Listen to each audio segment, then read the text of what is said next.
Hello and welcome to another episode of EdgeCraft. I'm your host, Matt, and it is great to see you today. You may notice that I'm missing something. In the last episode, we fought the Ender Dragon, and I guess I didn't realize, but when I died the one time, I lost my helmet. I mean, I don't know how I lost it, but I lost my helmet. I thought I had it, but it's gone. That's okay. So anyway, today we are going to go back into the End. We are going to find ourselves an End City, and we are going to look for an elytra so I can start flying around, and shulker boxes so I can have some shulker chests and things. I don't think I need anything in here. No, I grabbed everything I need. So now I'm just going to go through the portal, and I will see you on the other side. Okay, so here we are in the End, and I, of course, have already defeated the Ender Dragon. This guy is not happy with me at the moment. I must have looked at him. So, we kill him, but I am walking over... Whoop, I don't want that. There we go. Alright, everything's good. So anyway, I am going over to this thing here, because that is the way that you can get to an End city.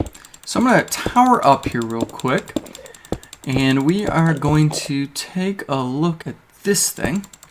And I've heard that what you have to do is you have to throw an ender pearl through that opening, but it sounds kind of scary because I don't want to miss, and then you end up going into the void there. So, yeah, we're just going to make a little platform and make sure I hit this exactly correct, and see what happens. So, here we go! Whoa! I think I'm dead. Oh my gosh. I don't... That was scary. That was beyond terrifying. Oh my goodness. Oh my goodness, that was terrifying. I thought I was dead. I was flying through nothingness. Okay. So, I want to make sure I can find my way back here. I don't know if that's going to be possible or not. Are there coordinates out here? I guess there are. Okay.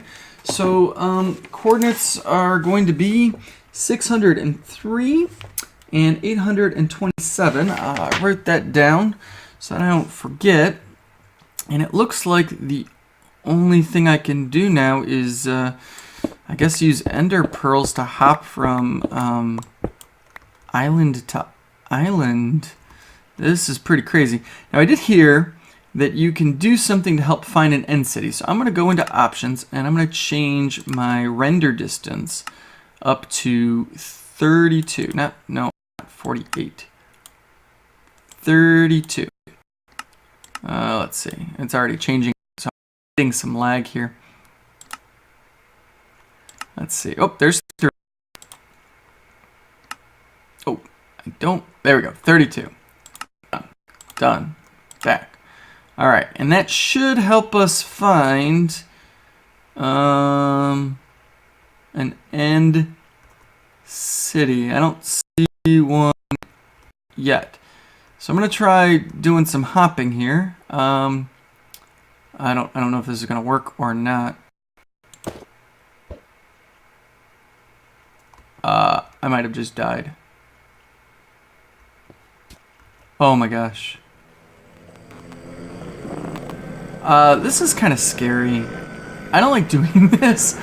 I really feel like I'm gonna die here. Okay. Let's do this one more time. Here we go. And throw. Oh my gosh, please land over there. Please land over. Oh, just barely. Yeah, this is kind of scary. Okay, yeah, alright, I think this is called chorus fruit. I'm gonna see if I can get some of it. Whoa. Why? I am lagging like crazy. I don't even know if my video is working. I'm going to see if I can adjust some settings. I'll be right back with you. Okay, we're back. I don't think that there's a great way to do this without lots of lag, so I'm just going to deal with it. Yeah. So what I'm going to do is I'm going to pick up a little bit of this chorus fruit. I'm not really sure what this stuff does. I've heard that if you eat it, you teleport randomly somewhere. But I've also, I think they're used for making like end rods, maybe? I don't know. But right now, I just want to get a bunch. And then I also, I think, if you get the thing on top, the thing on top, maybe something special, maybe you can plant. I don't know. I'm gonna try Silk Touch and see if that does anything. Oh, it gave me something. Will this give me anything? No. Well, let's see what happens if I grab this. Ooh, yeah, those are coarse flowers. All right, so I don't know. Maybe those are special, maybe they're not, but I'm just gonna go for it, and there we go. Cool. Yeah, this is definitely laggy.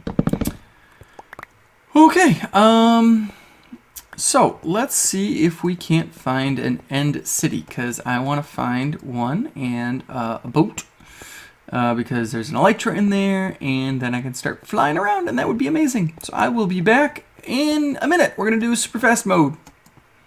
Okay, so for this super fast time mode, as we go through Ender Cities and find all kinds of good stuff, we're going to be reading Exodus chapters 12 and 13, talking about the Passover as the Egyptians leave Egypt in the Exodus.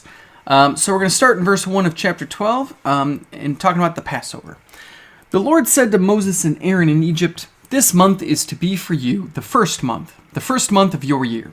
Tell the whole community of Israel that on the 10th day of this month, each man is to take a lamb for his family, one for each household.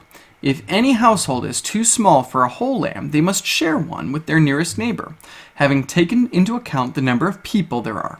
You are to determine the amount of lamb needed in accordance with what each person will eat. The animals you choose must be year-old males without defect, and you may take them from the sheep or the goats.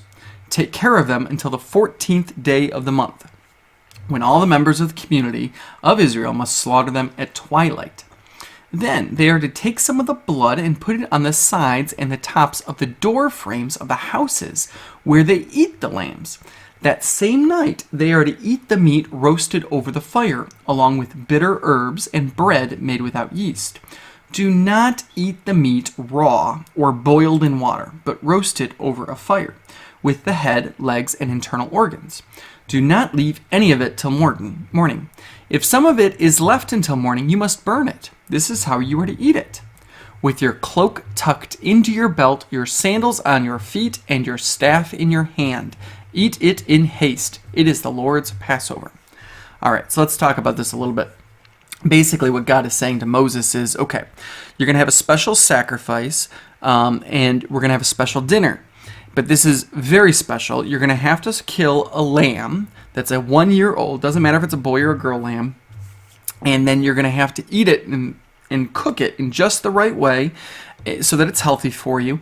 And when you eat it, listen, this is not a party. This is a ceremony. So, have your shirts tucked in, no drinking and getting drunk, have your shoes on your feet, staff in your hand. Basically, be ready. And you need to turn this into a ceremony. This is not just some party. All right, and then he continues. This is still God talking. "On that same night, I will pass through Egypt and strike down every firstborn of both people and animals, and I will bring judgment on all of the gods of Egypt. I am the Lord. The blood will be a sign for you on the houses where you are, and when I see the blood, I will pass over you. No destructive plague will touch you when I strike Egypt. This is a day you are to commemorate for the generations to come. You shall celebrate it as a festival to the Lord, a lasting ordinance. For 7 days you are to eat bread made without yeast. On the first day, remove the yeast from your houses. For whoever eats anything with yeast in it from the first day through the seventh must be cut off from Israel. On the first day, hold a sacred assembly, and another one on the seventh day. Do not work at all on these days, except to prepare food for everyone to eat. That is all you may do. Celebrate the festival of unleavened bread, because it was on this very day that I brought your divisions out of Egypt. Celebrate this day as a lasting ordinance for the generations to come. In the first month you are to eat bread made without yeast, from the evening of the 14th day until the evening of the 21st day. For 7 days no yeast is to be found in your house, and anyone, whether foreigner or native born, who eats anything with yeast in it must be cut off from the community of Israel. Eat nothing made with yeast. Wherever you live, you must eat unleavened bread. Okay, so this is pretty important to God. He's like, listen, no yeast, no yeast, no yeast. You need to obey me here. If anyone eats it, they're out. It's no good. So then Moses summoned all the elders of Israel and said to them, Go at once and select the animals for your families and slaughter the Passover lamb. Take a bunch of hyssop, dip it into the blood in the basin, and put some of the blood on the top and on both sides of the doorframe. None of you shall go out of the door of your house until morning. When the Lord goes through the land to strike down the Egyptians, he will see the blood on the top and sides of your doorframe, and will pass over that doorway. And he will not permit the destroyer to enter your houses and strike you down. Obey these instructions as a lasting ordinance for you and your descendants. When you enter the land that the Lord will give you as he promised, observe this ceremony. And when your children ask you, What does this ceremony mean to you? Then tell them, It is the Passover sacrifice to the Lord, who passed over the houses of the Israelites in Egypt, and spared our homes when he struck down the Egyptians. Then the people bowed down and worshipped. The Israelites did just what the Lord commanded Moses and Aaron. At midnight, the Lord struck down all the firstborn in Egypt, from the firstborn of Pharaoh, who sat on the throne, to the firstborn of the prisoner, who was in the dungeon, and the firstborn of all the livestock as well. Pharaoh and all his officials and all the Egyptians got up during the night, and there was loud wailing in Egypt, for there was not a house without someone dead. All right, now let's continue reading about the Exodus. During the night, Pharaoh summoned Moses and Aaron and said, Up, leave my people, you and the Israelites. Go! Worship the Lord as you have requested. Take your flocks and herds as you have said, and go, and also bless me. The Egyptians urged the people to hurry and leave the country, for otherwise, they said, we will all die. So the people took their dough before the yeast was added and carried it on their shoulders in kneading troughs wrapped in clothing. The Israelites did as Moses instructed and asked the Egyptians for articles of silver and gold and for clothing. The Lord had made the Egyptians favorably disposed toward the people, and they gave them what they asked for. So they plundered the Egyptians. The Israelites journeyed from Ramesses to Succoth. There were about 600,000 men on foot, besides women and children. Many other people went up with them, and also large droves of livestock, both flocks and herds. With the dough the Israelites had brought from Egypt, they baked loaves of unleavened bread. The dough was without yeast, because they had been driven out of Egypt and did not have time to prepare food for themselves. Now, the length of time the Israelite people lived in Egypt was 430 years. At the end of the 430 years, to the very day, all the Lord's divisions left Egypt, because the Lord kept vigil that night to bring them out of Egypt. And on this night, all the Israelites are to keep vigil to honor the Lord for generations to come. All right, so that's the end of the Passover story in Exodus. Now, there is some other things in there where they pray to God and they consecrate the firstborn. But there's one other little part that I want to read to you real quick before we finish it. It's the crossing of the Red Sea. If you've ever seen the Charlton Heston movie about the Ten Commandments, you might have, this scene is pretty famous, but it's a pretty important part of the Bible too. So let's read this real quick. When Pharaoh let the people go, God did not lead them on the road through the Philistine country, though that was shorter. For God said if they face war, they might change their minds and return to Egypt. So God led the people around by the desert road toward the Red Sea. The Israelites went up out of Egypt ready for battle. Moses took the bones of Joseph with him because Joseph had made the Israelites swear an oath. He had said, God will surely come to your aid, and then you must carry my bones up with you from this place. After leaving Succoth, they camped at Etham on the edge of the desert. By day, the Lord went ahead of them in a pillar of cloud to guide them on their way, and by night in a pillar of fire to give them light, so they could travel by day or night. Neither the pillar of cloud by day nor the pillar of fire by night left its place in front of the people. So basically, God is traveling kind of in front of them in a pillar of cloud and fire to kind of guide them on their path. All right, now just to finish up the story, I'm not going to actually read it, but basically, here's what happens.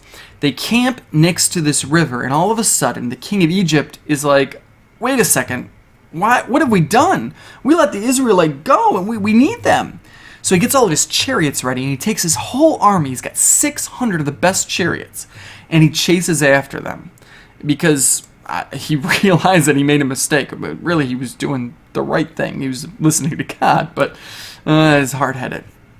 So he chases after them. And of course, they're on horses, and they're much faster, and the Israelites are walking, and they have all their cattle and sheep and all those people with them. So as Pharaoh approached, they look up, they see the Egyptians, and they're like, oh my gosh, we're all going to die. Moses, what were you thinking? And Moses says, don't be afraid. Stand firm, and you will see the deliverance the Lord will bring you today.